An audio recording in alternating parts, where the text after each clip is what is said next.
আসসালামু আলাইকুম, আমি কাজী তাসাদুক ইসলাম। মাইক্রোসফট এক্সেল টিউটোরিয়ালে স্বাগতম।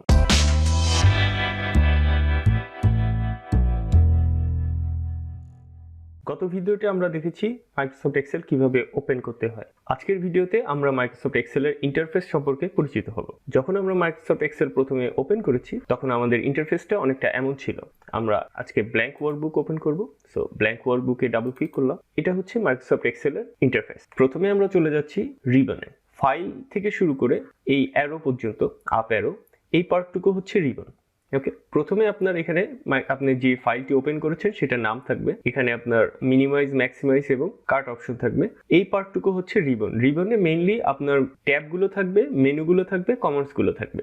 এর পরবর্তী পার্ট হচ্ছে কুইক অ্যাক্সেস টুলবার। এই যে সেভ এবং এখানে তিনটি আইকন আছে, আনডু, রিডু অপশন আছে, এগুলো হচ্ছে কুইক অ্যাক্সেস টুলবারের অপশন। আপনি চাইলে কুইক অ্যাক্সেস টুলবারের পজিশন চেঞ্জ করতে পারেন। সেক্ষেত্রে এখানে ক্লিক করবেন এবং এখানে অপশন আছে শো অ্যাবভ রিবন। আপনি যদি এটা সিলেক্ট করেন তাহলে এটা রিবনের উপরে চলে যাবে। ঠিক একইভাবে আপনি এটাকে নিচে নিয়ে আসতে পারবেন, শো বিলো দ্য রিবন। এরপরে আছে হচ্ছে নেম বক্স। নেম বক্স আপনাকে বেসিক্যালি আপনি কোন সেলে আপনার কার্সর রেখেছেন বা কোন সেলটি সিলেক্টেড রেখেছেন সেই সেলের অ্যাড্রেসটা এখানে শো করবে। আর একটা জিনিস শো করবে, সেটা হচ্ছে আপনি যদি মাল্টিপল সেল সিলেক্ট করে থাকেন সেক্ষেত্রে ফার্স্ট যে সেলটা আছে সেটা দেখানো হবে।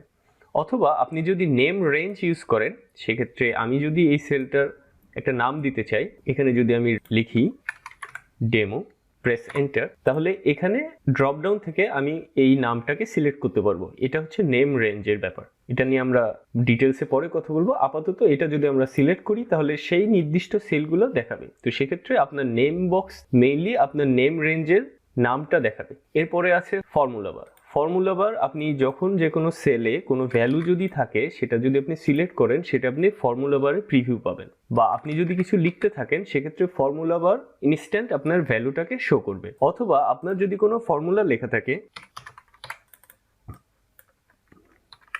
আপনি যখন সেই সেলটিতে ক্লিক করবেন তখন সেই সেলে কোনো ভ্যালু না থাকলেও ফর্মুলাটা আপনাকে ফর্মুলা বারে দেখাবে। আরেকটা অপশন হচ্ছে এখানে আপনার এফএক্স একটা বাটন আছে, এটা হচ্ছে ইনসার্ট ফাংশন বাটন।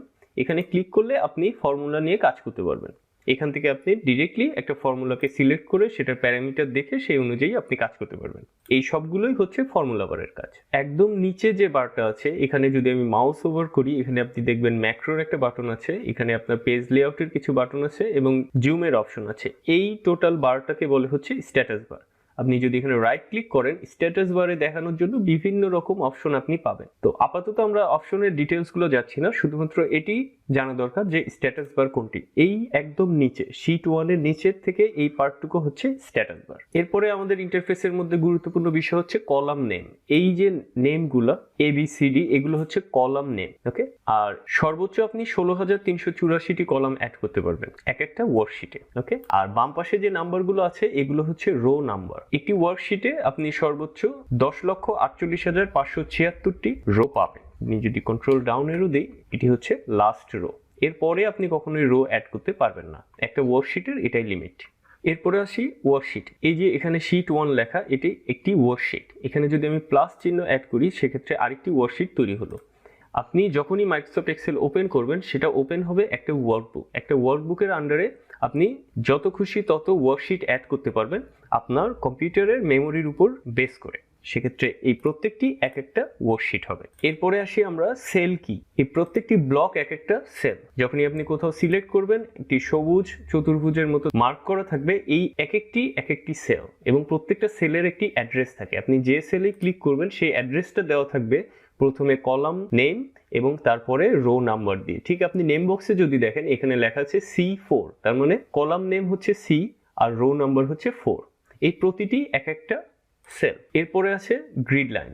এই যে দাগগুলো আপনি দেখতে পাচ্ছেন, এই মার্কিং গুলোকে বলা হয় গ্রিড লাইন। স্প্রেডশিটের একটা আইকনিক ব্যাপার হচ্ছে এই গ্রিড লাইন। এই গ্রিড লাইন আপনি চাইলে অন করতে পারেন বা অফ করতে পারেন।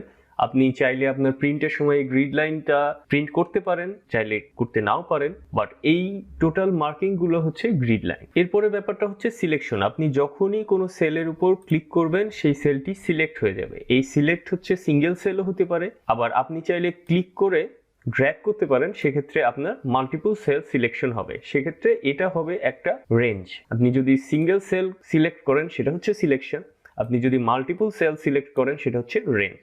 লাস্ট অপশন যেটা আমরা আমাদের ইন্টারফেসে পাচ্ছি সেটা হচ্ছে স্ক্রল বার। মাইক্রোসফট এক্সেলে দুটি স্ক্রল বার আপনাকে দেওয়া থাকবে, একটা হচ্ছে নিচে আর একটা হচ্ছে ডান পাশে। এটা দিয়ে আপনার ভিউটাকে আপ ডাউন করতে পারবেন, যদিও আপনি এটা মাউস হুইল দিয়ে করতে পারেন এবং এখানে আপনার স্ক্রল বারটা থাকবে। আপনি যখন এই স্ক্রল বারের ডান পাশের অ্যারোতে ক্লিক করবেন আস্তে আস্তে আপনি দেখতে পাবেন কলামগুলো ওপেন হচ্ছে। এভাবে আপনি ক্লিক করতে থাকলে আপনার সর্বোচ্চ কলাম লিমিট যেটা 16,384টি কলাম আপনি দেখতে পাবেন। তারপরে আপনি চাইলে স্ক্রল করে চলে আসতে পারবেন।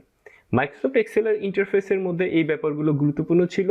আজকে আমরা এই ব্যাপারগুলো কভার করলাম। আশা করি আপনাদের কাছে মাইক্রোসফট এক্সেলের ইন্টারফেসটা এখন অনেকটাই পরিচিত। আমরা যে বেসিক ভিডিও সিরিজ শুরু করেছি, প্রথম ভিডিওতে আমরা এক্সেল ওপেন করা শিখেছি, এই ভিডিওতে আমরা ইন্টারফেসটা সম্পর্কে জানলাম। এর পরবর্তীতে আমরা এক্সেলের প্রত্যেকটা মেনু জানবো এবং এভাবে আমরা ধীরে ধীরে আগাবো। আমাদের একটা প্লেলিস্ট করা আছে, আপনি যদি বেসিক এক্সেল থেকে শিখতে চান আপনি এই প্লেলিস্টে অবশ্যই দেখবেন। আশা করি আপনাদের পাশেই পাবো। অবশ্যই চ্যানেলটি সাবস্ক্রাইব করবেন। Thank you, thanks for watching.